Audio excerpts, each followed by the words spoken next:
Banking খাতে বড় ধরনের সংস্কারের প্রয়োজন, এ লক্ষ্যেই কাজ করছে সরকার। প্রক্রিয়ার অংশ হিসেবে সুদহার বৃদ্ধি সহ একাধিক পরিকল্পনা নেওয়া হয়েছে।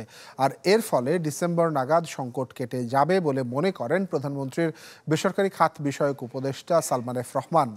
যুক্তরাষ্ট্র বাংলাদেশ বাণিজ্য কাউন্সিল প্রতিনিধিদের সাথে আলোচনা শেষে পুঁজিবাজারের চলমান দুরবস্থা নিয়ে সাংবাদিকদের এক প্রশ্নের জবাবে তিনি বলেন, বাজার ব্যবস্থার ওপর এটিকে ছেড়ে দিতে হবে, সরকারের হস্তক্ষেপ করা ঠিক হবে না।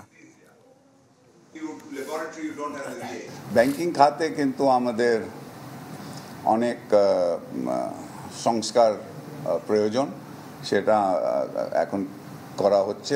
ইন্টারেস্ট রেট বাড়তেছে, এটা আমরা বাড়াইতেছি আপনার ইনফ্লেশনটাকে নিয়ন্ত্রণ করার জন্য। পুঁজিবাজারটা হলো মার্কেট ফোর্স, দাম বাড়বে দাম কমবে, এটা হলো মার্কেটের একটা দিক। এখানে সরকারকে কিন্তু কোনো সময় ইন্টারফেয়ার করা উচিত না।